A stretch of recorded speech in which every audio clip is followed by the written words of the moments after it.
कर्म का फल सबको मिलता है, बेटा बनकर, बेटी बनकर, दामाद बनकर और बहू बनकर। कौन आता है?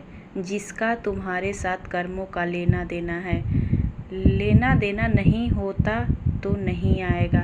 एक फौजी था, उसके माँ नहीं, बाप नहीं, शादी नहीं, बच्चे नहीं, भाई नहीं, बहन नहीं, अकेला ही कमा कमा के फौज में जमा करता जा रहा था। तो थोड़े ही देर में एक सेठ जी जो फौज में माल सप्लाई करते थे, उनसे उनका परिचय हो गए और दोस्ती हो गई।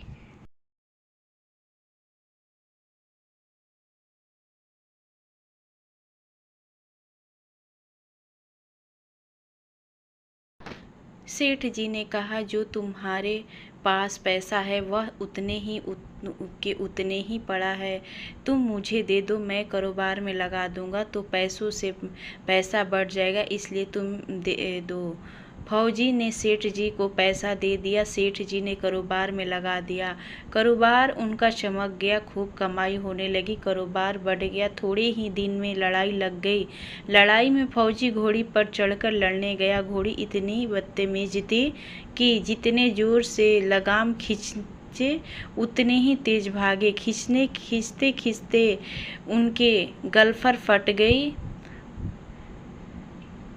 लेकिन वह दौड़ कर दुश्मनों के गोल में जाकर खड़ी हो गई। दुश्मन ने वार किया, फौजी भी मर गया, घोड़ी भी मर गई। अब सेठ जी को मालूम हुआ कि फौजी मर गया तो सेठ जी बहुत खुश हुए कि उनका कोई बारिश तो नहीं है। नहीं, अब यह पैसा देना किसको? अब मेरे पास पैसे भी हो गया, कारोबार भी चमक गया, लेने वाला भी नहीं रहा। तो सेठ जी बहुत खुश हुए। तब तक कुछ ही दिनों के बाद सेठ जी के घर में लड़का पैदा हो गया। अब सेठ जी और खुश कि भगवान की बड़ी दया है, खूब पैसा भी हो गया, कारोबार भी हो गया, लड़का भी हो गया, लेने वाला भी मर गया। सेठ जी बहुत खुश। वह लड़का होशियार था, पढ़ने में समझदार था। सेठ जी ने उसे पढ़ाया लिखाया। जब वह पढ़ लिख कर बड़ा हो गया तो सोचा कि अब यह कारोबार संभाल लेगा। चलो अब इनकी शादी कर दे। शादी करते ही घर में आ गई बहू रानी, दुल्हन आ गई। उसने सोचा कि चलो बच्चे की शादी हो गई, अब कारोबार संभालेगा। लेकिन कुछ ही दिन के बाद बच्चे की तबीयत खराब हो गई। अब सेठ जी डॉक्टर के पास, हकीम के पास, वैद्य के पास दौड़ रहे हैं। वैद्य जी जो दे रहे हैं दवा, खिला रहे हैं और दवा असर नहीं कर रही, बीमारी बढ़ती ही जा रही, पैसे बर्बाद हो रहा है और बीमारी बढ़ती ही जा रही थी। रोग कट नहीं रहा, पैसा खूब लग रहा है। अब अंत में डॉक्टर ने कह दिया कि लाइलाज मर्ज हो गया, इसको अब असाध्य रोग हो गया है, यह बच्चा 2 दिन में मर जाएगा।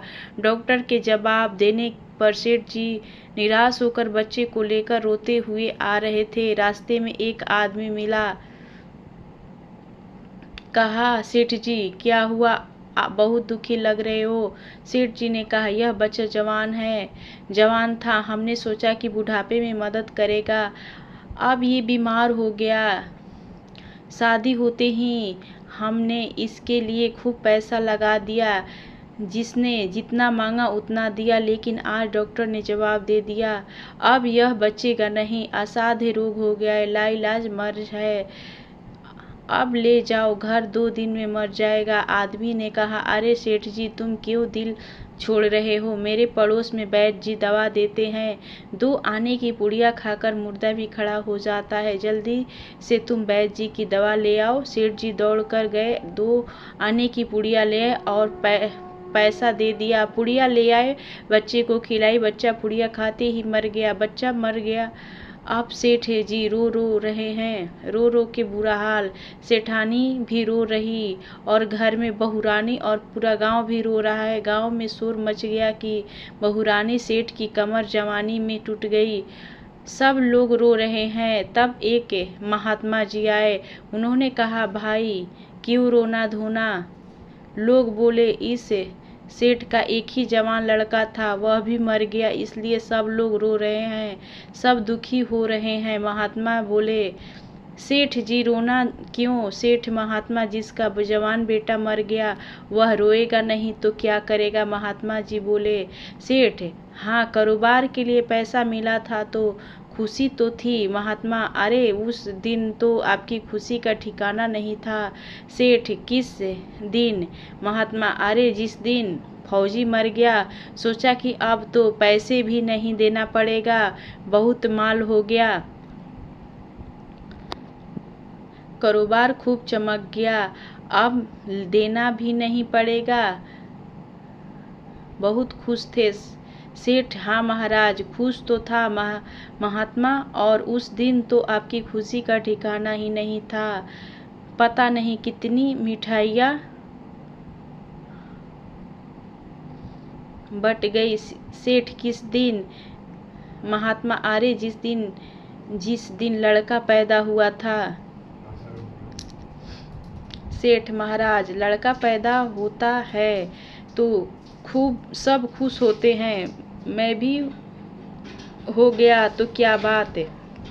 महात्मा, उस दिन तो खुशी से आपके पैर जमीन पर नहीं पड़ते थे। सेठ, किस दिन?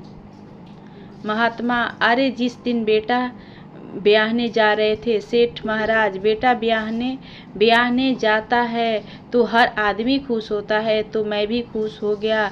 महात्मा, तो जब इतनी बार खुश हो गए तो जरा सी बात के लिए क्यों रो रहे हो?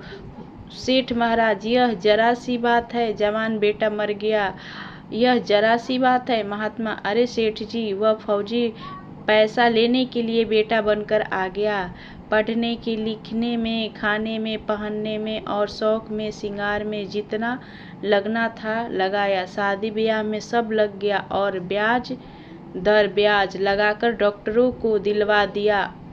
अब जब 2 आने पैसे बच गए, वह भी वैद्य जी को दिलवा दिए और पुड़िया खाकर चल दिया। अब कर्मों का लेना देना पूरा हुआ। सेठ जी ने कहा, हमारे साथ तो कर्मों का लेन देन था, चलो हमारे साथ, जो हुआ सो हुआ, लेकिन यह जवान बहुरानी घर में रो रही है, जवानी में उसने धोखा दे